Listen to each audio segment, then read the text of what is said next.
৩৩ বছর পর অনুষ্ঠিত ১০ম জাকসু নির্বাচনে শিক্ষার্থীরা আমাকে ভালোবেসে আমার উপরে আস্থা রেখেছে এবং আমাকে বিপুল ভোটে তারা নির্বাচিত করেছে। এজন্য আমি প্রথমত জাহাঙ্গীরনগর বিশ্ববিদ্যালয়ের প্রিয় শিক্ষার্থী যারা আছেন, তাদেরকে আমার ব্যক্তিগত পক্ষ থেকে আন্তরিক ধন্যবাদ এবং কৃতজ্ঞতা জ্ঞাপন করছি। আসলেও সামনের যে সময়টা, সেই সময়টা আমাদের জন্য খুব অনেক একটা চ্যালেঞ্জের সময়। কারণ আমরা আসলেও যেই উদ্দেশ্য নিয়ে এই আ পদে নির্বাচিত হয়েছি বা শিক্ষার্থীদের যেই আস্থা আমার উপর রেখেছেন, আমরা সবচেয়ে বড় চ্যালেঞ্জ হলো তাদের সেই আস্থার প্রতিদানটি ফিরিয়ে দেওয়া। সামনের সময়টা আসলে অনেক জটিল একটা সময়। আমরা দেখেছি যে অনেকগুলো প্যানেল তারা নির্বাচন থেকে সরে দাঁড়িয়েছেন এবং অনেকে হয়তো পরাজিত হয়েছেন। তো আমার প্রথমত চ্যালেঞ্জ হলো যে সবাইকে নিয়ে একসাথে যাতে আমরা কাজগুলো করতে পারি। এজন্য যারা হয়তো পরাজিত হয়েছেন বা আসলে নির্বাচনকে বিভিন্ন প্রশ্নবিদ্ধ করে যারা হয়তো নির্বাচন থেকে সরে দাঁড়িয়েছেন, সবাইকে নিয়ে একসাথে আমি কাজ করব। এবং আরেকটা বিষয় হলো যে এককভাবে কিন্তু কোনো প্যানেল থেকে সবাই নির্বাচিত হয়নি। এখানে একাধিক প্যানেল থেকে নির্বাচিত হয়েছে এবং একটা প্যানেল থেকে সংখ্যাগরিষ্ঠ আ পদ এসেছে। তো এই বিষয়গুলো নিয়ে একসাথে করে কাজ করা একটা বড় চ্যালেঞ্জ হিসেবে আমাদের সামনে আছে। তারপরেও আমি বিশ্বাস করি যারা নির্বাচিত হয়েছে সকলের কিন্তু একটাই উদ্দেশ্য হলো শিক্ষার্থীদের অধিকার নিয়ে কাজ করা বা শিক্ষার্থীদের চাওয়া পাওয়াকে গুরুত্ব দিয়ে কাজ করে যাওয়া। তো তাদের উদ্দেশ্য এবং আমার উদ্দেশ্য যেহেতু সেম উদ্দেশ্যই, অর্থাৎ শিক্ষার্থীদের বান্ধব কাজগুলো করা।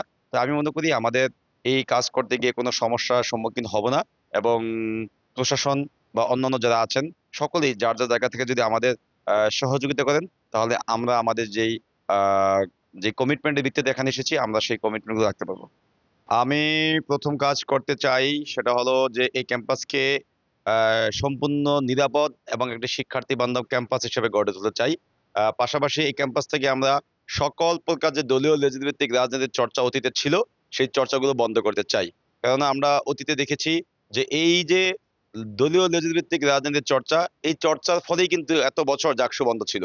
তো এটা যদি আমরা বন্ধ করতে পারি, তাহলে শিক্ষার্থীরা বা অন্যান্য ছাত্র সংগঠন যারা আছে, তারা কিন্তু শিক্ষার্থী বান্ধব কাজ করবে এবং শিক্ষার্থীদের চাওয়া পাওয়াকে গুরুত্ব দিয়ে সবসময় শিক্ষার্থীদের কাছাকাছি থাকার চেষ্টা করবে। তাহলেই এই ক্যাম্পাসটা শিক্ষার্থী বান্ধব হওয়া সম্ভব বলে আমি মনে করি এবং দলীয় এজেন্ডা বাস্তবায়ন যখন এই ক্যাম্পাসে করার জন্য কেউ চেষ্টা করে, তখনই কিন্তু ক্যাম্পাসের পরিবেশটা স্বাভাবিক থাকে না। তো ক্যাম্পাসের স্বাভাবিক পরিবেশ নিশ্চিত করার জন্য হলেও কি আমাদের দলীয় যে লেজুর ভিত্তিক রাজনীতি, সেটা বন্ধ করতে হবে। দেখেন, আমার প্যানেল থেকে যে সর্বোচ্চ যে পদ, সেই পদটি কিন্তু আসলে আমি জয়ী হয়েছি। আমরা দেখেছি আমাদের প্যানেলে অনেক যোগ্য প্রার্থী ছিল। তারা হয়তো কাছাকাছি অনেক ভোটেই তারা হেরেছেন। ইসলামী ছাত্র শিবির সমর্থিত যে এই প্যানেল, সেখানে দেখা যায় তারা অনেক বেশি পদ পেয়েছেন।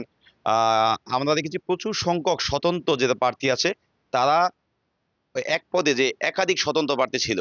তো সেখানে আসলে মূলত তারা কাছাকাছি ভোট পেয়ে হেরে যাওয়ার জন্য এটি বড় একটি কারণ ছিল। কারণ ইসলামী ছাত্র শিবির তাদের নিজস্ব একটি ভোট ব্যাংক আছে। তারা হয়তো এই সমস্ত পদে তাদের সেই ভোটগুলো দেওয়ার চেষ্টা করেছে। কিন্তু স্বতন্ত্র বা শিক্ষার্থীদের, সাধারণ শিক্ষার্থীদের যে ভোট, সেটি কিন্তু কি স্বতন্ত্রদের মধ্যে ভাগাভাগি হয়ে গেছে। তো এটা আসলে একটা কৌশলগত ভুল ছিল স্বতন্ত্রদের জন্য। তো আমি মনে করি শিক্ষার্থীরা যাকেই যেভাবে নির্বাচিত করেছেন, সকলেই যেখান থেকে নির্বাচিত হোক না কেন, শিক্ষার্থীদের চাওয়া পাওয়াকে গুরুত্ব দিয়ে তারা কাজ করবেন ইনশাল্লাহ।